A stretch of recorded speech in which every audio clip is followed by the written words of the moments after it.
Cambodia এবং থাইল্যান্ডের মধ্যকার ক্রাইসিস এটা আসলে দীর্ঘদিন যাবৎ চলছে। এটা এমন না যে আজকে শুরু হয়েছে বা এই বছর শুরু হয়েছে। এটা অনেক ডিপ রুটেড একটা কনফ্লিক্ট, এবং এটা জানার জন্য আমাদের আসলে সাউথ ইস্ট এশিয়ার ইতিহাস একটু জানতে হবে। একটু বেসিক ইতিহাস একটু না জানলে এটা বোঝা একটু টাফ। তো এইটার জন্য আমি আসলে একটু পেছন থেকেই শুরু করব। আর এটার বেশ কিছু ডিসকোর্স আছে, এটার পলিটিক্যাল লেন্স আছে, এটার জিওগ্রাফিক্যাল লেন্স আছে, এটার হিস্টোরিক্যাল কিংবা কলোনিয়াল লেন্স আছে। তো আমি আসলে চেষ্টা করবো যতদূর সম্ভব বোঝানোর। আমি জানি না কতদূর পারবো, চেষ্টা করব। তো তার আগে বলে নেই যে আসলে এই কনফ্লিক্টের কারণে যে 34 জন বা 35 জন মানুষ মারা গেছে এখন পর্যন্ত অফিসিয়ালি, তাদের প্রতি আমার সমবেদনা রইল। কারণ সাউথ ইস্ট এশিয়া আমার খুবই প্রিয় একটা অঞ্চল, এবং এই অঞ্চলে এরকম দুর্ঘটনা বা এরকম ঘটনা ঘটে আসলে মানুষ মারা যাক এটা কখনোই চাই না, কোনো দেশেই চাই না। বাট সাউথ ইস্ট এশিয়ার প্রতি একটা দুর্বলতা কাজ করে আমার। তো ফার্স্টে অ্যাঙ্কর পিরিয়ড নিয়ে যদি আমি একটু কথা বলি। অ্যাঙ্কর পিরিয়ড সাউথ ইস্ট এশিয়াকে ডমিনেট করত নবম শতক থেকে 1500 শতক পর্যন্ত। এবং অ্যাঙ্কর পিরিয়ড বা খেমার এম্পায়ার যেটা ছিল, অ্যাঙ্কর পিরিয়ড বলা হয় এটাকে, এবং খেমার এম্পায়ার ছিল। তো খেমাররা সাউথ ইস্ট এশিয়ার অনেকটা অঞ্চল, মাছ বলা যায় যে লাওস, ভিয়েতনামের কিছু অংশ, সাউদার্ন ভিয়েতনাম এবং নর্থ ইস্টার্ন থাইল্যান্ড, এই সম্পূর্ণ অঞ্চলটাকে তারা শাসন করত। এবং এইটার যে ক্যাপিটাল ক্যাপিটাল সিটি ছিল ক্যাম্বোডিয়ার অ্যাংকর অঞ্চলে। তো এই কারণে ক্যাম্বোডিয়া খুব গুরুত্বপূর্ণ একটা পলিটিক্যাল এবং স্পিরিচুয়াল সেন্টার ছিল এখানে। এবং ওই খেমাররা খেমার জাতিগোষ্ঠীর লোকজন, তারা আহ হিন্দুইজম এবং বুদ্ধিজম, এই দুইটা ধর্ম প্রমোট করা শুরু করে। এবং তারা বিভিন্ন এলাকায় তারা হেরিটেজ সাইট এবং মনুমেন্ট এইগুলা তারা স্থাপন করে তাদের ধর্ম প্রচারের জন্য। আমরা জানি যে আসলে মধ্যযুগে কিংবা ওই সময়টাতে নবম শতক থেকে শুরু করে পঞ্চদশ শতক পর্যন্ত এইটা পুরা পৃথিবীতেই আসলে ধর্মীয় শাসনের একটা যুগ ছিল, এবং তারা এই সময়টাতে যে যেমন পারছে তাদের ধর্মকে প্রচার প্রসার করার একটা চেষ্টা করছে।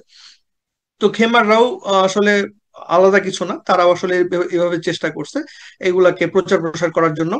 এবং এইটা বেশি ইনফ্লুয়েন্সড হয়েছে এবং বেশি ফ্যাসিলিটেটেড হয়েছে আমি বলবো যে মেকুং ডেল্টা থেকে, যেটা আসলে জিওগ্রাফি একটা লেন্স, এটা আসলে আমাদের একটু বোঝা দরকার।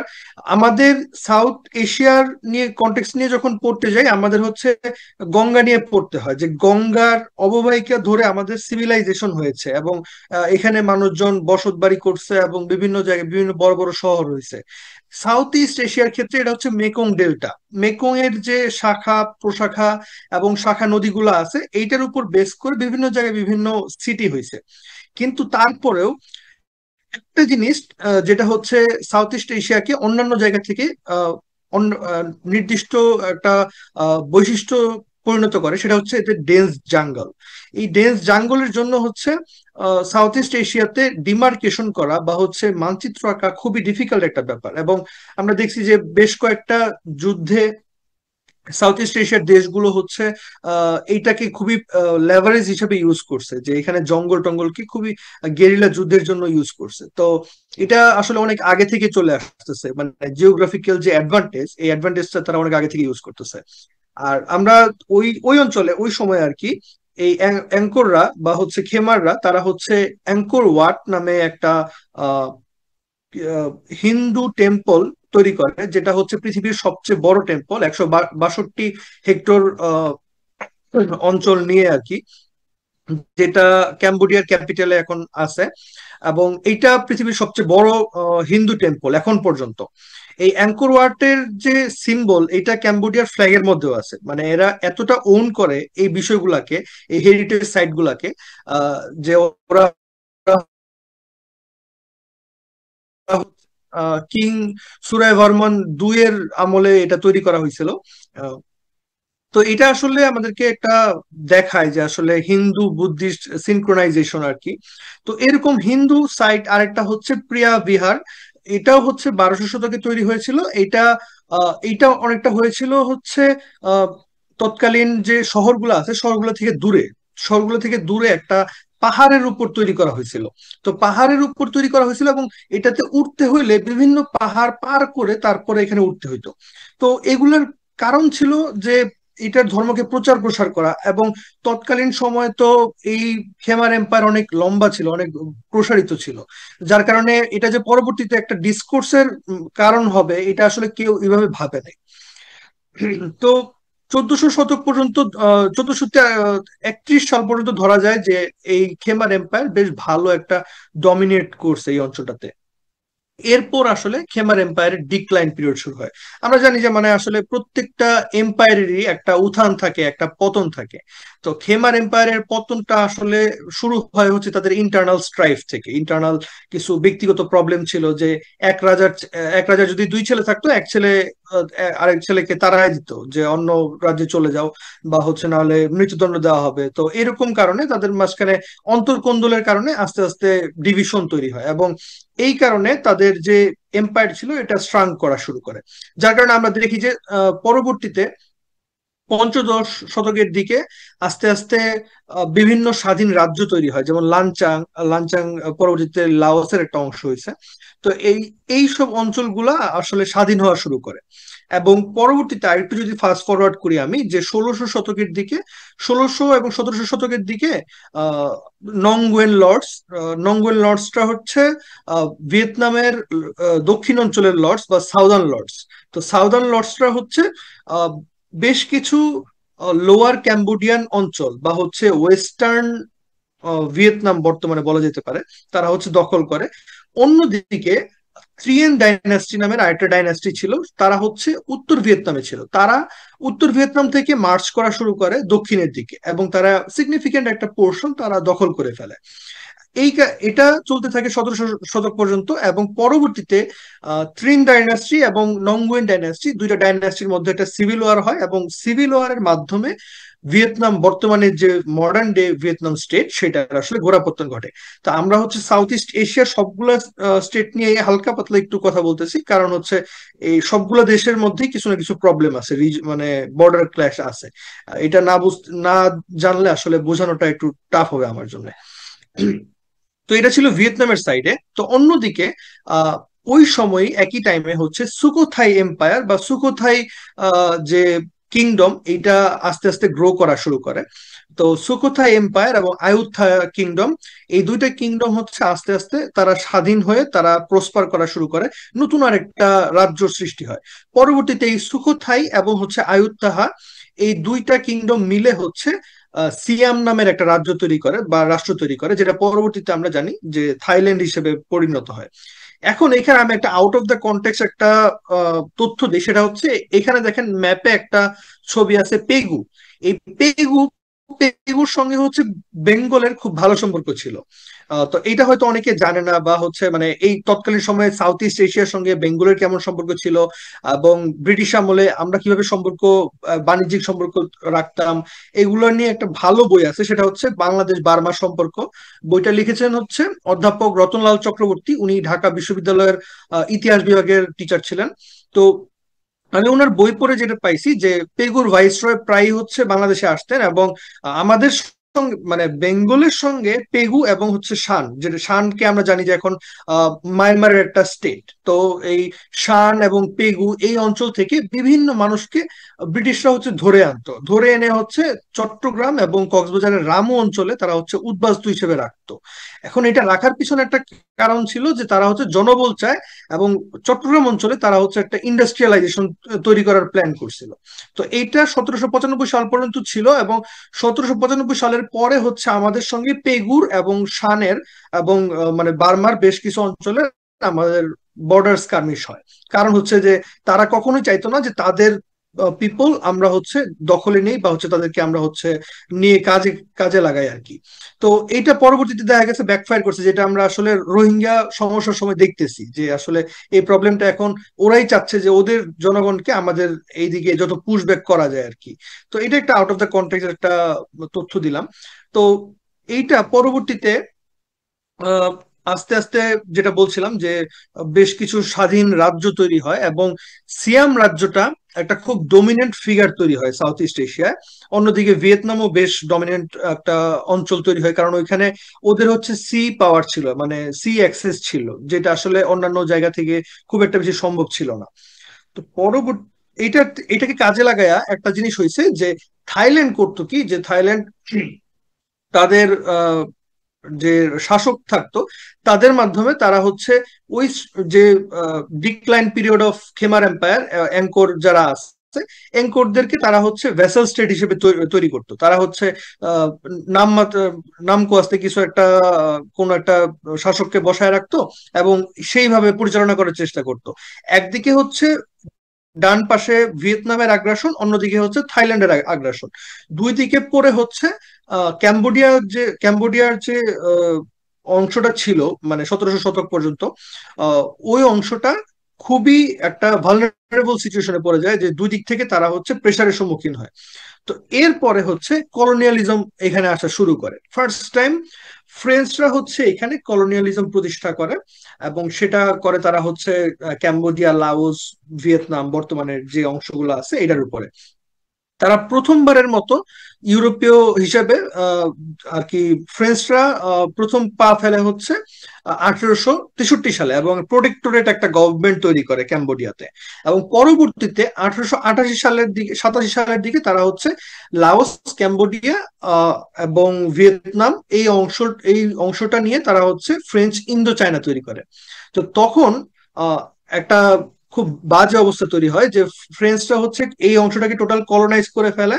অন্যদিকে বার্মা বার্মা হচ্ছে মায়ানমারের সঙ্গে অলরেডি ব্রিটিশদের একটা প্রবলেম ছিল, যে ওরা যে পুশব্যাক নিয়ে সমস্যা হচ্ছিল ওই 1795 পর্যন্ত। এরপর অ্যাপোলং, এরপর আরো বেশ কিছু মানে ফিগার আছে যাদের সঙ্গে ডিসপিউট হয়েছিল মায়ানমারের সঙ্গে ব্রিটিশ গভর্নমেন্টের। তো ব্রিটিশ গভর্নমেন্ট পরবর্তীতে একটা সময় তারা হচ্ছে মায়ানমার দখলে নিয়ে নেয়। মায়ানমার, মালায় এবং পোর্ট বোর্নিও এই অংশগুলো তারা দখলে নিয়ে নেয়, কিন্তু একমাত্র দেশ হিসেবে থাইল্যান্ড বা সিয়াম হচ্ছে কলোনাইজ হয় নাই। তো এক পাশে হচ্ছে ব্রিটেনের কলোনিয়ালিজম, অন্যদিকে হচ্ছে ফ্রেঞ্চদের কলোনিয়ালিজম, দুইটার মাঝখানে হচ্ছে থাইল্যান্ড থাকে একমাত্র স্বাধীন রাষ্ট্র হিসেবে। তো দেন যেটা হয় যে আসলে দুইটা বড় বড় জায়ান্ট পরাশক্তি তারা হচ্ছে আস্তে আস্তে ল্যান্ড গ্র্যাব করা শুরু করে। স্পেশালি হচ্ছে ফ্রেঞ্চ ইন্দো চায়নার যে গভর্নমেন্ট ছিল, অ্যাডমিনিস্ট্রেশন ছিল, তারা হচ্ছে আস্তে আস্তে তাদের তাদের যে অঞ্চল ছিল, রাজ্য ছিল, এই টেরিটরি তারা এক্সপান্ড করা শুরু করে। এবং থাইল্যান্ড বিভিন্ন জায়গায় তাদের রাজ্য হারাইতে থাকে। লাওস ওয়েস্টার্ন লাওস, তারপরে হচ্ছে ওয়েস্টার্ন ক্যাম্বোডিয়া, এই অংশগুলোকে তারা হারাইতে হারাইতে থাকে। এবং একটা সময় আইসা তারা এমন পয়েন্টে আসে যেখানে তাদের প্রিয়া বিহার সহ বেশ কিছু অঞ্চল এবং উল্লেখযোগ্য তিনটা ডিস্ট্রিক্ট আছে। একটা হচ্ছে সুরিন, আর একটা হচ্ছে সিসাকেত, আর একটা হচ্ছে বুরিরাম। এই তিনটা অঞ্চল তারা হচ্ছে হারায় এই ফ্রেঞ্চ ইন্দো চায়নার কাছে। এটা হচ্ছে ফ্রেঞ্চরা তখন প্রথমবারের মতো ম্যাপ তৈরি করে 1904 সালে। এবং তারা তারা হচ্ছে প্রথমবার যে ম্যাপটা ড্র করে সেই ম্যাপের মধ্যে তারা থাইল্যান্ডকে এই কি বলে এই টেম্পল গুলা এবং হেরিটেজ সাইট গুলা সেগুলো হচ্ছে থাইল্যান্ডের অধীনে দেয়। কিন্তু এটা দেখার পরে হচ্ছে ক্যাম্বোডিয়া একটা জনরোষের সৃষ্টি হয়, এবং ক্যাম্বোডিয়ার জনগণ তারা হচ্ছে ওই খুব হাই লবিং করা শুরু করে ফ্রেঞ্চ ইন্দো চায়নার অ্যাডমিনিস্ট্রেশনের সঙ্গে। এবং তারা হচ্ছে খুব ভালো জোর জবরদস্তি করে চায় যে তারা যেন হচ্ছে এই যে হেরিটেজ সাইট গুলো আছে এগুলো যেন ক্যাম্বোডিয়ার অংশ হয়, থাইল্যান্ডের অংশ না হয়। তো এর কারণে 1907 সালে ফ্রেঞ্চ ইন্দো চায়না অ্যাডমিনিস্ট্রেশন আবার আরেকটা ম্যাপ রিড্র করতে বাধ্য হয়। কিন্তু সমস্যাটা হচ্ছে ফ্রেঞ্চদের কাছে অ্যাজ এ ফ্রেঞ্চ অ্যাডমিনিস্ট্রেটিভ যদি চিন্তা করি, ফ্রেঞ্চদের কাছে এই অংশগুলো হচ্ছে জাস্ট একটা রিয়েল এস্টেট, এগুলো জাস্ট একটা বিল্ডিং, এগুলা খুব একটা বেশি মূল্য নাই। কিন্তু এইটা ক্যাম্বোডিয়ার কাছে একটা হেরিটেজ সাইট, এটা থাইল্যান্ডের কাছে একটা হেরিটেজ সাইট, এগুলো তাদের কাছে ন্যাশনাল ট্রেজারের মতো। তো এই কারণে যে প্রবলেম গুলো হয় যে আসলে তারা রিড্র করলেও কাকে দিবে, এটার উত্তরাধিকার বা হচ্ছে এটার ধারক বাহক কে হবে, এটা নিয়ে একটা দ্বন্দ্বের সৃষ্টি হয়। তো ফ্রেঞ্চরা কি করে, ওই মেকং ডেল্টা যে আহ, অঞ্চলটা আছে, মেকং ডেল্টাকে ধরে রেখে তারা ওয়াটারশেড টেরিটরি তৈরি করে, যেখানে বাংলাদেশে তো আমরা দেখি যে বিভিন্ন জায়গায় যে নদীকে কেন্দ্র করে নদীকে হচ্ছে একটা বর্ডার হিসেবে দেখানো হয়েছে, যে এই নদী এটাই হচ্ছে বর্ডার, বাংলাদেশ ভারত বর্ডার, কিংবা বাংলাদেশ মায়ানমার বর্ডার। তো এইরকম অনেকটাই হচ্ছে যে আহ আহ, ক্যাম্বোডিয়া এবং থাইল্যান্ডের ক্ষেত্রে হয়েছে। তো এই সকল কারণে ডিমার্কেশনটা নিয়ে খুব বেশি মানে আলোচনা তৎকালীন সময় থেকে শুরু হয়েছিল, এবং থাইল্যান্ড হচ্ছে এটা নিয়ে খুব বেশি মানে এটার খুব রিজেন্টফুল ছিল এটা নিয়ে, যে আসলে ফ্রেঞ্চরা ভালোভাবে ম্যাপ ডিমার্কেশন করছে না। আর ডিমার্কেশন করা সম্ভবও ছিল না, কারণ ওই যে বললাম যে জিওগ্রাফিক্যাল অবস্থাটা এখানকার এমন যে এখানে এমন ডেন্স জঙ্গল, এখানে আসলে ম্যাপ রিড্র করা বা ড্র করা খুবই ডিফিকাল্ট একটা ব্যাপার। তো ফ্রেঞ্চরা 1907 সালে যে ম্যাপটা তৈরি করে সেটা আসলে ক্যাম্বোডিয়াকে সম্পূর্ণ আহ, অধিকার দিয়ে দেয় সবগুলা হেরিটেজ সাইটের, এবং এটা আসলে থাইল্যান্ডকে খুবই ক্ষিপ্ত করে, এবং পরবর্তীতে এই ডিসপুটটা চলতে থাকে।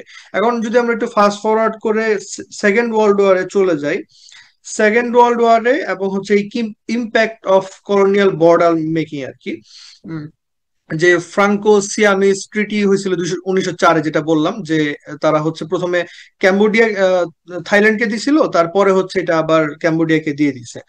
এরপরে হচ্ছে দ্বিতীয় বিশ্বযুদ্ধের সময় যেটা আমরা দেখি যে জাপান এই জায়গাটার সম্পূর্ণ অঞ্চলটা হচ্ছে তারা দখল করে, এবং জাপান এই জায়গাটা তাদের একটা ভালো উপস্থিতি তৈরি করে। এইটাকে কেন্দ্র করে থাইল্যান্ড একটা সুযোগ পায় যে এতদিন যাবত তো হচ্ছে ফ্রেঞ্চ ইন্দো চায়নার সঙ্গে আমরা কোনো নেগোশিয়েট করতে পারি নাই, শুধুমাত্র সভরেনিটি বজায় রাখার জন্য।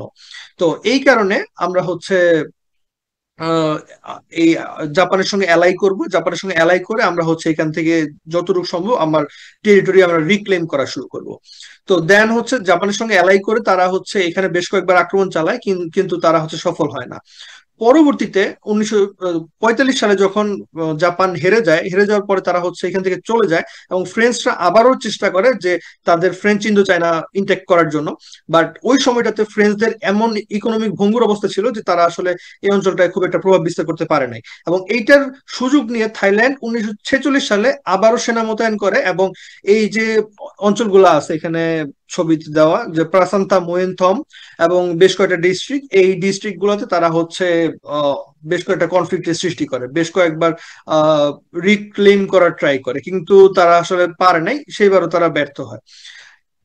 ইন দ্য মিন টাইম মাত্র আহ, আমাদের হচ্ছে কলোনিয়ালিজম শেষ হয়েছে, এবং মাত্র হচ্ছে সেকেন্ড ওয়ার্ল্ড ওয়ারও শেষ হয়েছে, কিন্তু সেকেন্ড ওয়ার্ল্ড ওয়ার শেষ হওয়ার সাথে সাথেই হচ্ছে কোল্ড ওয়ার শুরু হয়ে যায়। তো এবং কোল্ড ওয়ারের একটা বড় অংশ হচ্ছে এই বড় পার্ট হচ্ছে সাউথ ইস্ট এশিয়া, এবং সাউথ ইস্ট এশিয়াতে তখন হচ্ছে ন্যাশনালিস্ট সেন্টিমেন্ট গ্রো করা শুরু করে, এবং বিভিন্ন জায়গায় ফাইটিং শুরু হয়ে যায়। লাওসে শুরু হয়, ক্যাম্বোডিয়াতে শুরু হয়, ভিয়েতনামে শুরু হয়, যে আসলে আহ, কারা কতটা অঞ্চল দখল করতে পারে, এবং কারা হচ্ছে আহ, এই সময় মানে কোন ইডিওলজিকে তারা প্রমোট করতে পারে। যেমন নর্দার্ন ভিয়েতনামের যারা ছিল তারা হচ্ছে কমিউনিজমকে চর্চা করতো, এবং দক্ষিণ ভিয়েতনাম তারা হচ্ছে ডেমোক্রেটিক ছিল। তো এই সকল অঞ্চলগুলোতে দেখা গেল যে একটা খুবই ইনসার্জেন্সি শুরু হলো, hit and run guerrilla tactics শুরু হলো। তো সবকিছু মিলায় 1953 সালে ফ্রেঞ্চরা আসলে লাওস, ক্যাম্বোডিয়া এবং ভিয়েতনামকে স্বাধীনতা দিতে বাধ্য হইলো। এই যে নিউলি ইন্ডিপেন্ডেন্ট স্টেট গুলা হইলো, এই নিউলি ইন্ডিপেন্ডেন্ট স্টেট গুলার মধ্যে হচ্ছে ক্যাম্বোডিয়া দেখলো যে আসলে তার এই হেরিটেজ সাইট গুলা নিয়ে তার পরবর্তীতে প্রবলেমে পড়তে হবে। তো পরবর্তীতে সে 6 বছরের মধ্যেই 1959 সালে সে হচ্ছে ইন্টারন্যাশনাল কোর্ট অফ জাস্টিসের কাছে সে হচ্ছে একটা রুলিং মানে একটা রিকোয়েস্ট করলো যে থাইল্যান্ডের সঙ্গে তো আমার বর্ডার ক্ল্যাশ, তো আমরা হচ্ছে এটার একটা এগ্রিমেন্টে আসতে যাচ্ছি, আপনারা এটা নিয়ে রুলিং করবেন, এটার বিচার দিবেন, যে মানে এটার একটা রায় দিবেন যে এটা কার অধীনে পড়বে, কোন রাষ্ট্রের অধীনে পড়বে। এবং থাইল্যান্ড এবং ক্যাম্বোডিয়া দুইটা রাষ্ট্রই তখন এটাতে সম্মত হয় যে ঠিক আছে, আইসিজে আমাদেরকে এটা রায় দিবে, আমরা যুদ্ধ করা থেকে আমরা হচ্ছে এটা মিউচুয়ালি একটা আন্ডারস্ট্যান্ডিং এর মাধ্যমে আসি, এটা কস্ট ইফেক্টিভ, এটা হিউম্যান লাইফ সেভ করবে, এবং সব দিক দিয়ে এটা একটা ভালো সলিউশন।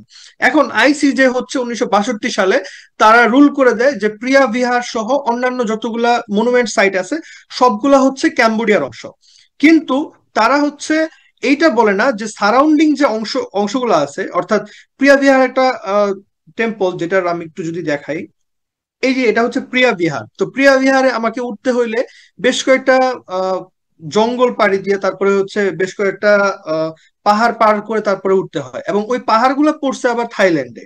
তো এখন পাহাড়গুলা কই পড়বে বা হচ্ছে পাহাড়গুলার বর্ডারটা আসলে কার, এটা আসলে রুলিং বোর্ড ডিসিশন নেয় নাই, তারা শুধুমাত্র মন্দিরটার দায়িত্ব দিয়েছে হচ্ছে এই ক্যাম্বোডিয়াকে, এবং তারা হচ্ছে ওইটাকে বর্ডার হিসেবে চিহ্নিত করছে। কিন্তু থাইল্যান্ডের আন্ডারে পড়ছে হচ্ছে এই পুরা যে সারাউন্ডিং কমপ্লেক্সটা পড়ছে হচ্ছে এই যে থাইল্যান্ডের কাছে 4.6 কিলোমিটার। তো এইটা আসলে একটা ডিসপিউটেড তৈরি করে যে এই মাউন্টেন রিজ গুলো আসলে কার আন্ডারে পড়বে। এবং তখন দেখা যায় ট্যুরিজম নিয়েও একটা প্রবলেম শুরু হয়, যে ট্যুরিস্টরা আসলে কিংবা হচ্ছে যারা আসলে এটাকে চর্চা করে, ধর্ম চর্চা করে, তারা আসলে আসলে এই দিকে কিভাবে উঠবে, এগুলো নিয়ে একটা প্রবলেম, মানে প্রবলেমটা রয়েই যায়। এই ডিমার্কেশন লাইনটা আসলে ঠিকঠাক ভাবে হয় নাই। তো পরবর্তীতে এটা দেখা গেছে যে আস্তে আস্তে একটা কনফ্লিক্টের মানে টেনশন চলমান থাকে। বাট লেটেস্টলি 2008 সালে যে প্রবলেমটা শুরু হয়, 2008 সালে হচ্ছে থাই ক্যাম্বোডিয়া বর্ডার ক্রাইসিস শুরু হয় একটা নতুন শেপে। কারণ হচ্ছে ক্যাম্বোডিয়া চিন্তা করলো যে এইভাবে যদি চলতে থাকে বর্ডার ক্রাইসিস, তাহলে আমার তো হচ্ছে মানে আমি এভাবে তো চলতে পারে না, তো আমি হচ্ছে ইউনেস্কোর কাছে যাই, ইউনেস্কোর কাছে গিয়ে ইনস্টিটিউশনালি আমি হচ্ছে অ্যাপ্রোচ করে এটাকে লিগালাইজ করবো, মানে প্রিয়াভিয়ার টেম্পলটাকে। তো সে হচ্ছে 2008 সালে এটার জন্য আবেদন জানায়, এবং ইউনেস্কো হচ্ছে তাদেরকে ওয়ার্ল্ড হেরিটেজ সাইট হিসেবে সাইটেশন করে। তো এইটার মাধ্যমে সে হচ্ছে লেজিটিমেট ক্লেম দিয়ে দেয় হচ্ছে ক্যাম্বোডিয়াকে। এবং এইটা আবার নতুন করে একটা প্রবলেমের সৃষ্টি করে, এবং থাইল্যান্ড আবার উত্তেজনা সৃষ্টি করে যে এটা কেন ক্যাম্বোডিয়াকে দিয়ে দেওয়া হয়েছে, এটা তো আমার অঞ্চল। এখন এখানে দেখা দরকার যে আসলে ক্যাম্বোডিয়া কেন এটাকে চাচ্ছে, বা থাইল্যান্ডই বা কেন এটাকে চাচ্ছে। থাইল্যান্ড চাচ্ছে কারণ হচ্ছে এটা তার এলাকার মধ্যে পড়ে, তার মাউন্টেন রেঞ্জের মধ্যে পড়ে। তো এই দ্বারকা সম্ভবত ড্রেক দ্বারকাক সম্ভবত এলাকাটার নাম, আমার মানে উচ্চারণটা সঠিক না। তো ওই অঞ্চলটা হচ্ছে থাইল্যান্ডের অংশ। কিন্তু এই যে টেম্পলটা তৈরি করছিল হচ্ছে অ্যাঙ্কররা বা হচ্ছে খেমাররা। তো খেমাররা যে তৈরি করছে, খেমারদের ক্যাপিটাল ছিল হচ্ছে ক্যাম্বোডিয়াতে। তো এই কারণে ক্যাম্বোডিয়া মনে করে যে এটা অ্যাঙ্কর পিরিয়ডে হয়েছিল, খেমাররা এটা তৈরি করছিল, এবং এটা তৈরি করছিল খেমারদের ধর্ম প্রচার প্রসারের জন্য, সুতরাং এইটা হচ্ছে আমাদের। তো এই কারণে তাদের যে ডিফারেন্ট পার্সপেক্টিভ থেকে তারা হচ্ছে এটাকে ক্লেম করে। তো এরপরে ক্যাম্বোডিয়া কিন্তু তাদের যে লিগ্যাল ইনস্টিটিউশন গুলো আছে এগুলোর মাধ্যমে তারা অ্যাপ্রোচ করতে থাকে তার। এবং থাইল্যান্ড এবং ক্যাম্বোডিয়ার মাঝখানে ক্ল্যাশ গুলো 2008 সালে শুরু হয়, এবং বর্ডার ক্রাইসিসটা 2008 সাল থেকে 2011 সাল পর্যন্ত টানা চলতে থাকে। টানা এই 3 বছরে বারবার মারা এই গোলাগুলি হয়, এবং ডজনস এর মতো মানুষ মারা যায়, হান্ড্রেডস এর মতো মানুষ ইনজুর্ড হয়, এবং হাজার হাজার মানুষ ডিসপ্লেসড হয় আর কি। তো এইটার পরবর্তীতে ক্যাম্বোডিয়া দেখলো যে এটা যদি আমি আসলেই এটাকে ঠিকঠাক ভাবে মানে প্রবলেমটা সলভ করতে যায়, আমাকে আবারও লিগালি আগাইতে হবে। তো সে হচ্ছে আবারও আইসিজে এর কাছে যায়, ইন্টারন্যাশনাল কোর্ট অফ জাস্টিসের কাছে দাবি করে যে আপনারা আবার রুলিং করে আপনারা হচ্ছে এটা রায় দেন। তো ইন্টারন্যাশনাল কোর্ট অফ জাস্টিস 2012 সালে হচ্ছে তারা রুলিং করা শুরু করে, এবং 2013 সালে তারা জানায় যে 1962 সালের যে রুলিংটা ছিল সেটাই সেটাই বলবৎ থাকবে। এবং ওইটার আশেপাশে যে সারাউন্ডিং মাউন্টেন গুলো আছে, মাউন্টেন রেঞ্জ গুলো আছে, এই মাউন্টেন রেঞ্জ গুলোও ক্যাম্বোডিয়াকে দিয়ে দেওয়া হয়েছে, যাতে ক্যাম্বোডিয়া সহজে এই অংশটাকে তারা হচ্ছে টেরিটরি হিসেবে কাজে লাগাইতে পারে। তো এইটা পার্মানেন্টলি এবং লেজিটিমেটলি ক্যাম্বোডিয়াকে হচ্ছে একটা পাওয়ার দিয়ে দেয় এই অঞ্চলটার উপরে, যেটার কারণে আসলে থাইল্যান্ড পরবর্তীতে আবারও নাখোশ হয়, এবং তাদের মধ্যকার যে ক্ল্যাশটা রয়েই যায়। এবং দুই পক্ষ থেকে হচ্ছে ন্যাশনালিস্ট সেন্টিমেন্ট ছিল যে কেন হচ্ছে আইসিজে এটা ভার্ডিক্ট দিল, এবং ক্যাম্বোডিয়া হচ্ছে একটা উইন উইন সিচুয়েশনের কারণে তারাও কিছুটা এটাকে মানে টুল হিসেবে ইউজ করতো পলিটিক্যালি, যে আমরা তো এটাকে রক্ষা করতে হবে। আমরা যেমন ধর্ম একটা ফ্যাক্টর আমাদের দেশে, কিংবা অন্য ইন্ডিয়া একটা ফ্যাক্টর, তো ওইখানে হচ্ছে এই হেরিটেজ সাইট গুলো হচ্ছে একটা ফ্যাক্টর। তো এরপরে broader colonial legacies in south east Asia. তো এখানে একটা বিষয় আমি জাস্ট একটু ছোটভাবে তুলে ধরতেছি, সেটা হচ্ছে যে ইথনিক মাইনরিটিস, যেমন খেমাররা যারা থাইল্যান্ডে থাকে, তারা হচ্ছে খুবই মার্জিনালাইজড একটা অবস্থায় থাকে। থাইল্যান্ডের মেজর মেজর থাই পিপল যারা আছে তারা হচ্ছে খেমা পিপলদেরকে প্রায় কোশ্চেন করে যে আপনারা কি আসলে থাই কিনা, আপনারা কি থাইল্যান্ডকে ওন করেন কিনা। তো এটা আমাদের দেশেও কিন্তু হয়। তো এই প্রবলেম গুলো আসলে খেমার পিপলরা থাইল্যান্ডে ফেস করে। আবার ভিয়েতনামিজ যারা আছে মানে এথনিক ভিয়েতনামিজ কিন্তু থাকে হচ্ছে লোয়ার ক্যাম্বোডিয়াতে, এটা নিয়েও প্রবলেম আছে। তো ওরাও আসলে একটা মার্জিনালাইজেশনের শিকার হয়। তো পোস্ট কলোনিয়াল স্টেট গুলো আসলে এখন পর্যন্ত এইরকম মাল্টি এথনিক গভর্নেন্স নিয়ে আসলে প্রবলেম ফেস করতেছে, এবং এটা আস্তে আস্তে মানে বাড়ে কমে, কিন্তু এটা আসলে চলতেই থাকে। তো এরপরে মানে প্রেজেন্ট ক্রাইসিসটা শুরু হয় কিছুদিন আগে। তো প্রেজেন্ট ক্রাইসিসের আগে একটু প্রিটেক্সট দেওয়া উচিত, যেটা হচ্ছে যে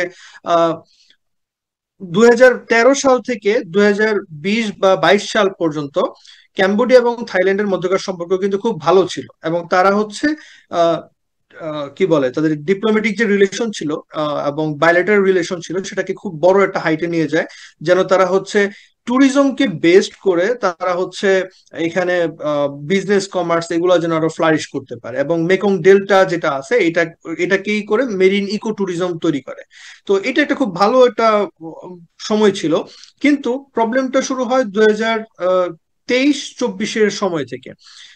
যাই হোক, এটাতে পরে আসতেছি প্রেজেন্ট। তো সেপ্টেম্বর 2024 সালে হানমানেত সে হচ্ছে ক্যাম্বোডিয়াকে উইথড্র করে Vietnam, Cambodia, Laos development project pact থেকে আর কি। তো এটা ছিল একটা জয়েন্ট প্যাক্ট, যেটার মাধ্যমে হচ্ছে টোটাল সাউথ ইস্ট এশিয়ার হচ্ছে ট্যুরিজম ইন্ডাস্ট্রি এবং বিজনেস কমার্স এগুলো হচ্ছে ফ্লারিশ করতো। তো কেন এটা ক্যাম্বোডিয়া করলো এবং হানমানেত কেন এই ডিসিশনটা নিল, এটা একটু পরে আসবে, এটা একটা টুইস্ট। বাট এইটা আস্তে আস্তে মানে নতুন করে একটা ইস্যুর জন্ম দেওয়া শুরু করলো, যে ন্যাশনাল সেন্টিমেন্ট, যে মানে তারা তারা এটাকে ক্লেম করলো যে এটা একটা ন্যাশনাল সেন্টিমেন্ট, যে আমাদের লস্ট খেমা টেরিটরি যারা আছে এগুলোর জন্য দায়ী হচ্ছে ভিয়েতনাম, ভিয়েতনাম দায়ী, তারপরে হচ্ছে লাওস দায়ী, তারপরে হচ্ছে থাইল্যান্ড দায়ী। তো এই কারণে তারা হচ্ছে এখান থেকে চলে আসলো, এবং তারা এটাকে এমন ভাবে দেখানো শুরু করলো যে এইটাই হচ্ছে আমাদের মানে রাজনীতির মেইন এজেন্ডা, যে আমাদের খেমার এম্পায়ারের যে টেরিটরি ছিল এগুলাকে আমাদের উদ্ধার করতে হবে। তো এরপরে ফেব্রুয়ারি 2025 সালে ক্যাম্বোডিয়ার যে বর্তমান প্রধানমন্ত্রী হানমানের, সে হচ্ছে ট্রুপস পাঠায় তামোনথম অঞ্চল এবং হচ্ছে চমচম অঞ্চলে, যেটা আসলে ডিসপিউটেড একটা heritage site, claimed by both nation. মানে থাইল্যান্ডও এটাকে ক্লেম করে এবং এটাকে ক্যাম্বোডিয়াও এটাকে ক্লেম করে, কিন্তু কেউই আসলে এখানে মিলিটারি ট্রুপস পাঠায় নাই। ফর দ্য ফার্স্ট টাইম এই ক্যাম্বোডিয়া হচ্ছে সেই অঞ্চলটাতে তারা হচ্ছে মিলিটারি ট্রুপস পাঠানো শুরু করে, এবং এই জায়গাগুলো কিন্তু খুবই ডেন্স জঙ্গল, এবং এই জঙ্গলগুলোতে আসলে কেউই মিলিটারি ভাবে পাঠায় না। তো এই military set up, logistic support এগুলো পাঠানোর কারণে আস্তে আস্তে এই অঞ্চলটার মিলিটারাইজেশন শুরু হয়, এবং এটা করে কিন্তু ক্যাম্বোডিয়ার তরফ থেকে এটা শুরু হয়। এবং এইটার পরপরই হচ্ছে যে আহ, থাইল্যান্ড রেসপন্স করে খুব দ্রুত লজিস্টিক্যাল পজিশনিং দিয়ে, এবং আস্তে আস্তে এটার মানে দুই পক্ষ আসলে মিলিটারাইজ করে ফেলে। Fast forward to May 2025, a landmine from Cambodian side injured some Thai soldiers and rapid fire exchange killed a Cambodian soldier in Tamon Thom. Thus, the crisis began. মে মাসের 28 তারিখে অ্যাকচুয়ালি ক্যাম্বোডিয়া একটা ল্যান্ডমাইন বিস্ফোরণ ঘটে বা ঘটায়। এটা ইচ্ছাকৃত হইতে পারে, ইচ্ছাকৃত হওয়ার সম্ভাবনা বেশি। তো এটার মাধ্যমে হচ্ছে মানে থাইল্যান্ডে এবং ক্যাম্বোডিয়ার মধ্যকার বর্ডার ক্রাইসিসটা শুরু হয়ে যায়, এবং তাদের র্যাপিড ফায়ার এক্সচেঞ্জের মাধ্যমে ক্যাম্বোডিয়ার একজন সোলজার মারা যায়। ওই সোলজার মারার পর থেকেই দুই দেশের মধ্যকার বাইলেটারাল রিলেশন, ডিপ্লোম্যাটিক রিলেশন ইতিহাসে সর্বনিম্ন লোয়েস্ট পর্যায়ে চলে যায়। তো এইটা নিয়েই শুরু হয় ক্রাইসিসটা শুরু হয় এই সোলজারের মৃত্যু দিয়া, এই ক্যাম্বোডিয়ার এই সোলজারের। Meanwhile, Thailand faced internal conflict within the country as Prime Minister Paetongtarn Shinawatra was suspended by Constitutional uh, Court and major political parties left the government coalition. তো এইখানে একটা বিষয় আছে যে থাইল্যান্ডের কিছু ইন্টারনাল প্রবলেম চলতেছে বর্তমানে, যার কারণে হচ্ছে পেতনতান সিনাওয়াত্রাকে আসলে সাসপেন্ড করে দেওয়া হয়েছে। আমি আসবো এটাতে, এটা পলিটিক্যাল লেন্সে আমি এটাকে মানে টোটালি ডিসক্রাইব করব। তো থাইল্যান্ডের অবস্থা এখন বর্তমানে খুবই ভালনারেবল, এবং এইটার সুযোগ নিয়ে হচ্ছে ক্যাম্বোডিয়া এরকম একটা মারমুখী একটা অবস্থানে মানে আছে। Thailand, this happens due to an audio leak by Cambodian Senate President Han Sen. হান সেন হচ্ছেন বর্তমানে ক্যাম্বোডিয়ার সবচেয়ে ইনফ্লুয়েন্সিয়াল পলিটিক্যাল ফিগার, এবং তিনি হচ্ছেন 1985 সাল থেকে 2023 সাল পর্যন্ত ক্যাম্বোডিয়ার প্রাইম মিনিস্টার ছিলেন। তো এইখানে ক্যাম্বোডিয়ার একটা বড় একটা লেগাসি আসলে এখানে চলে আসে, এবং বর্তমান ক্রাইসিসের পেছনে আসলে হান সেনের একটা বড় একটা ভূমিকা আছে। তো both country sanctioned each other with heavy presence of military in the border. In June Thailand called off all Cambodian diplomats. তো ক্যাম্বোডিয়া আবার এটাকে রেসপন্ড করে হচ্ছে যে সর্বকালের সবচেয়ে নিম্ন স্তরের ডিপ্লোম্যাটিক রিলেশন রাখবো থাইল্যান্ডের সঙ্গে, এবং তারাও আসলে বেশ কিছু স্যাংশন ট্যাংশন দেয়। তো দুই পক্ষ আসলে স্যাংশন দেওয়া শুরু করে, এবং এই প্রবলেমটা আসলে চলমান ছিল, মানে একটা মিলিটারি টেনশন রাইজ করতেছিল। তো এইটার মধ্য দিয়ে আসলে জুলাইয়ের 24 তারিখ শুরু হয়ে যায় ফুল স্কেল একটা ক্রাইসিস, যেটাকে আসলে অনেকে বলবে হয়তো বর্ডার ক্রাইসিস, বাট আমার কাছে, আমি যতদূর বুঝি, আমার কাছে মনে হচ্ছে এটা একটা লো ইন্টেন্সিটি কনফ্লিক্ট বলা যেতে পারে, কারণ এটা বেশ কয়েকদিন যাবত চলতেছে এবং বেশ কয়েকজন মানুষ মারা গেছে। তো এখন আমি আসি যে দুইটা দেশের পার্সপেক্টিভ থেকে আসলে কেন পলিটিক্যালি এটা হইলো, বা কেন এটা চললো এতদিন পর্যন্ত। Political crisis from Thai perspective.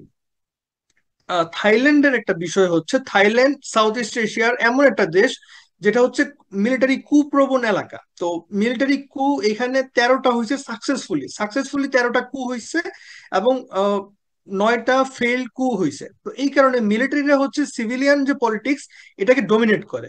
যদিও থাইল্যান্ড হচ্ছে একটা মানে রয়্যাল থাই মানে রয়্যাল ফ্যামিলি দিয়ে মানে রাষ্ট্র চলে আর কি।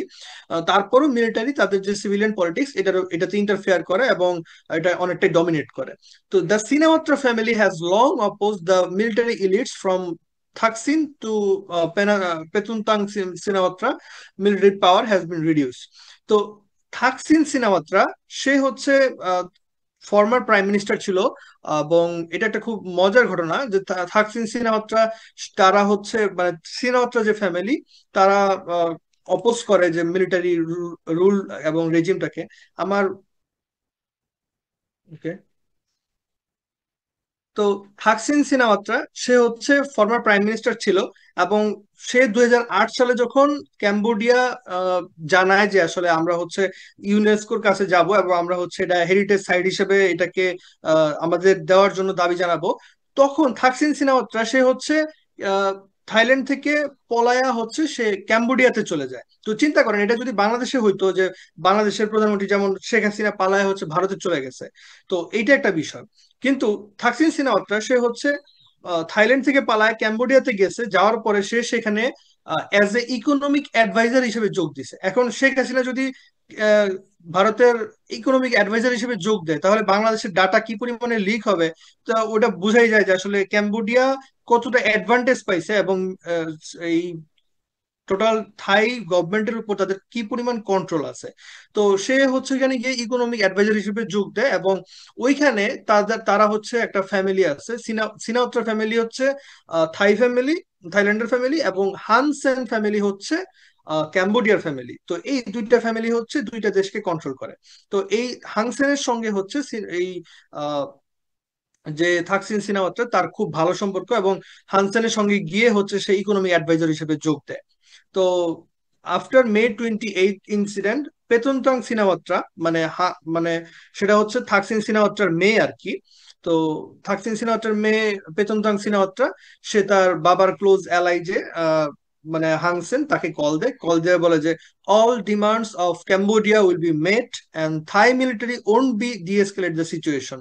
সে এটা মানে তার আহ, ওই ফাদারের যে মানে ক্লোজ অ্যালাই, এবং ক্যাম্বোডিয়ার বর্তমানে হচ্ছে সিনেট প্রেসিডেন্ট আর কি, তাকে কল দিয়ে বলে যে ক্যাম্বোডিয়ার সকল দাবি দাওয়া মেনে নেওয়া হবে, এবং থাইল্যান্ডের মিলিটারিকে বিশ্বাস করা যাবে না, তারা এই সমস্যার সমাধান করবে না, সমস্যার সমাধান করতে হলে আমাদেরই করা লাগবে। এবং তারা বলে যে থাইল্যান্ডের মিলিটারি যদি কোনো প্রকার ডিএসকেলেশনের প্রস্তাব দেয়ও, তাও যেন প্রত্যাখ্যান করা হয়। তো এইটা আসলে থাইল্যান্ডের একটা বড় সড়ো একটা স্ক্যান্ডাল হয়ে যায়, এবং নগদে হচ্ছে থাইল্যান্ডের যে জনগণ তারা আসলে রাস্তায় নেমে আসে, ন্যাশন ওয়াইড প্রোটেস্ট করে যে একটা দেশের প্রধানমন্ত্রী কিভাবে অন্য দেশে সম্পূর্ণ ডাটা পাচার করে দিতে পারে, এবং অন্য দেশের প্রধানমন্ত্রী এই সিনেট প্রেসিডেন্টকে ফোন করে আঙ্কেল হিসেবে ডাক দেয়া বলে এবং সম্বোধন করে এবং বলে যে আসলে ক্যাম্বোডিয়ার যত ধরনের ডিমান্ড আছে সবকিছু ফুলফিল করে দেওয়া হবে। তো এইটার কারণে একটা জনরোষের সৃষ্টি হয়, এবং জনরোষের পরবর্তীতে তৎকালীন মানে বর্তমান যে থাইল্যান্ডের কনস্টিটিউশনাল কোর্ট আছে, কোর্ট হচ্ছে তাকে সাসপেন্ড করে। তো কোর্ট তাকে সাসপেন্ড করার পরে মিলিটারি মোটামুটি একটা অ্যাডভান্টেজ পায়, এবং তারা হচ্ছে আস্তে আস্তে এটাকে এসকেলেশনের পর্যায়ে নিয়ে যাচ্ছিল। কারণ আমরা খুব ভালোভাবে জানি যে থাইল্যান্ড হচ্ছে 7 টাইম লার্জার দেন হচ্ছে ক্যাম্বোডিয়া, এবং তাদের মিলিটারি স্পেন্ডিং হচ্ছে 3 টাইমস অফ ক্যাম্বোডিয়া। তো তারা অনেকটা শিওর শিওর ছিল যে তারা আসলে এরকম একটা, যদি বর্ডার ক্রাইসিস হয় তারা আসলে এটা সার্ভাইভ করতে পারবে। কিন্তু একটা কোশ্চেন রয়ে যায় যে আসলে ক্যাম্বোডিয়া কেন এতগুলা বড় বড় রিস্ক নিল, এতগুলা বড় বড় ক্রাইসিস তৈরি করলো। তো এটার জন্য আমাদের জানতে হবে যে আসলে ওই ক্যাম্বোডিয়ান পার্সপেক্টিভ থেকে কেন আসলে এটা করলো। তো আমরা ওইদিকে চলে যাই।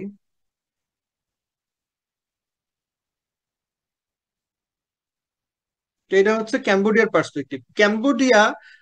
ক্যাম্বোডিয়ার আসলে একটা ডিস্টার্বিং লেগাসি আছে, তার পলিটিক্যাল লেগাসিটা খুবই ডিস্টার্বিং। যে সেই কলোনিয়ালিজমের পরে হচ্ছে যখন কোল্ড ওয়ার হয় তখন হচ্ছে ভিয়েতনামের আগ্রাসনের শিকার হয়, এবং পলপটের সময় আমরা সবাই জানি, যারা অ্যাটলিস্ট ক্যাম্বোডিয়া বা হচ্ছে সাউথ ইস্ট এশিয়া কিংবা জেনোসাইড নিয়ে অ্যাটলিস্ট ধারণা আছে, যে পলপটের জেনোসাইডাল রেজিম, তারা হচ্ছে কি পরিমাণে মানুষ মারছে, লাখ লাখ মানুষ মারছে, এবং 1200-র উপরে হচ্ছে শুধু সাংবাদিক এবং সাহিত্যিকই হত্যা করছে। তো শুধুমাত্র আহ, এই কমিউনিজমকে প্রতিষ্ঠা করার জন্য। তো in present context Cambodia has been ruled by the Hun Sen family, এবং হান সেন নিজে আসলে একা, উনি 1985 সাল থেকে 2023 সাল পর্যন্ত আহ, এটা তার পাওয়ার ছিল, কনসোলিডেট পাওয়ার ছিল। এবং তার কিছু রাইভাল ফ্যামিলি আছে, বাট তারা খুব একটা বেশি পাওয়ারফুল ছিল না। কিন্তু তার ছেলে যখন পাওয়ারে আসে 2023 সালে, তখন হানমানে তার নাম, হানমানের যখন পাওয়ারে আসে তখন রাইভাল ফ্যামিলি গুলো আস্তে আস্তে স্ট্রং হওয়া শুরু করে, এবং তারা হচ্ছে বিভিন্নভাবে পুশ করা শুরু করে যে আহ, হানমানেতকে রিজাইন করানোর জন্য। তো হানমানের, হানসেনের ছেলে হানসেন তো এখন বর্তমানে সিনেট প্রেসিডেন্ট।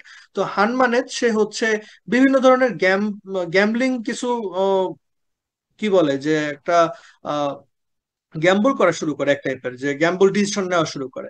সে পপুলার কিছু ন্যাশনালিস্ট মুভমেন্ট নেওয়ার মধ্যে একটা ছিল যে ভিয়েতনাম, লাওস, ক্যাম্বোডিয়া এই যে প্যাক্ট ছিল, ডেভেলপমেন্ট প্যাক্ট, সে ডেভেলপমেন্ট প্যাক্ট থেকে সে সরে আসে। এটার একটা রিজন সে দেখাইছে যে আমরা যে খেমার এম্পায়ার আছে, খেমার এম্পায়ারকে আমরা উদ্ধার করব। এইটার এইটা বলতে গিয়ে সে হচ্ছে একটা তার একটা ডায়লগ এসে বলে যে ভিয়েতনামের যে লোয়ার এবং সাউদার্ন ভিয়েতনাম আছে এই পুরো অংশটাই হচ্ছে ক্যাম্বোডিয়ার, এবং ক্যাম্বোডিয়ার এই অংশটাকে হচ্ছে লোয়ার ক্যাম্বোডিয়া। তারা ওটাকে সাউদার্ন ভিয়েতনাম না বলে তারা বলতেছে লোয়ার ক্যাম্বোডিয়া, এবং মেকং ডেল্টা সম্পূর্ণটাই হচ্ছে ক্যাম্বোডিয়ার অংশ, যেটা আসলে ক্যাম্বোডিয়ার অংশ না। তো এইগুলো আসলে আস্তে আস্তে টোটাল রিজিওনাল স্ট্যাবিলিটিটাকেই প্রশ্নবিদ্ধ করা শুরু করে। তো দিস মুভ, যেটা বললাম আসলে, যে this move was A calculated risk taken with the help of his father, now the Senate President and most influential political figure of Cambodia. So later, in February 2025, Hanmanet moved his troops to Emerald Triangle, Laos, Cambodia, Thailand border. এই Laos Cambodia Thailand border, এই emerald triangle বলে এটাকে, এইটা আসলে 800 kilometre লম্বা। এই 800 kilometre লম্বা এলাকাটাতে সে তার ট্রুপস পাঠায়, এবং সেখানে সে মারমুখী ভঙ্গিতে সে হচ্ছে মিলিটারি ট্রুপস রাখে। তো এরকম করে যদি মিলিটারি পজিশন নেয়, তো থাইল্যান্ড তো এটার একটা রিয়েকশন তো করবেই। তো থাইল্যান্ডও সেটা রিয়েকশন হিসেবে তারা হচ্ছে ট্রুপস পাঠায়, এবং তো ওই ফেব্রুয়ারি মাস থেকে তারা হচ্ছে আস্তে আস্তে এই মিলিটারি টেনশনটা গ্রো করা শুরু করে। তো কয়েকটা স্পেকুলেশন আছে যে আসলে কেন এই কাজগুলা হানমানেত করলো, বা হচ্ছে হানমানেত কি আসলেই শুধুমাত্র মানে ন্যাশনাল পপুলারিটি পাওয়ার জন্য করলো কিনা।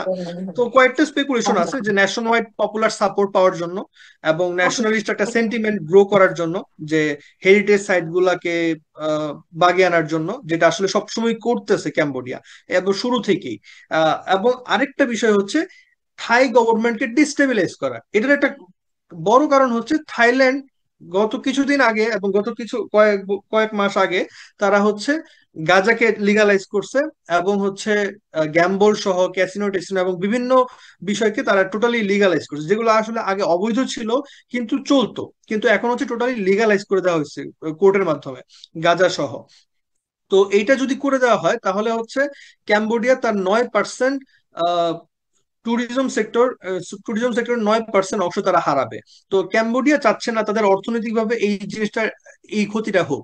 তো এইটা একটা কারণ হতে পারে যার কারণে তারা থাইল্যান্ডের গভর্নমেন্টকেই তারা হচ্ছে ডিস্টেবিলাইজ করে দিতেছে, যার কারণে থাইল্যান্ড এরকম কোনো ইকোনমিক ডিসিশন না নিতে পারে। আর এটার ফায়দা হিসেবে ক্যাম্বোডিয়া হচ্ছে তাদের বিজনেস থেকে শুরু করে তাদের ট্রেড এবং চাইনিজ যে আহ, চাইনিজ যে ডেভেলপমেন্ট আছে এবং ডোনেশন আছে এটাকে আরো বৃদ্ধি করতে পারে। তো এইগুলো কিছু স্পেকুলেশন বর্তমান বাজারে আর কি চলমান। তারপরেও another possible cause can be commercialisation of casino business, যেটা বললাম। আর পরবর্তীতে এই ঘটনা তো আসলে খুব বেশি ডেসক্রাইব করার কিছু নাই। 5 দিন যুদ্ধের মতো হয়েছে, 5 দিন বর্ডার ক্ল্যাশ হয়েছে, 34 থেকে 35 জন মানুষ মারা গেছে, 1 লাখ 1.5 লাখের মতো মানুষ হচ্ছে ইভাকুয়েট করা হয়েছে। এবং লাস্টলি আসিয়ানের পক্ষ থেকে মালয়েশিয়া একটা সিজ ফায়ার ডিল ব্রোক করছে। বাট এই পিসটা আসলে আনসার্টিন, পিসটা আসলে কি পাওয়া যাবে কিনা, বা হচ্ছে দুই দেশের মধ্যকার উত্তেজনা কমবে কিনা, প্রশমন হবে কিনা, এটা আসলে বলা যাচ্ছে না। কারণ হান যে ফ্যামিলি, এটা এখনো খুবই মারমুখী এবং হচ্ছে খুবই একটা কোয়ার্সিভ ডিসিশনের মধ্যে আছে। এবং হানসেনের মতো একজন ফিগার, যে কিনা ক্যাম্বোডিয়ার পলিটিক্যাল ইনফ্লুয়েন্সিয়াল ফিগার বর্তমানে বলা যায়, সবচেয়ে মোস্ট ইনফ্লুয়েন্সিয়াল ফিগার, সে একটা ফোন কল সে লিক করে দিল ক্যাম্বোডিয়ার প্রাইম মিনিস্টারের, যে আবার তার সঙ্গে সবচেয়ে ভালো সম্পর্ক ছিল সিনাওয়াত্রা ফ্যামিলির। তো এইটা কেন করলো, এটা শুধুমাত্র নিজের ইমেজ রক্ষার জন্য করলো কিনা, সবগুলো আসলে এখনো ধোঁয়াশা। তো এই কারণে এখনো বলা যাচ্ছে না যে আহ শান্তি কি আসলে ফিরবে কিনা এই অঞ্চলে। তো এই ছিল আমার আসলে মোটামুটি একটা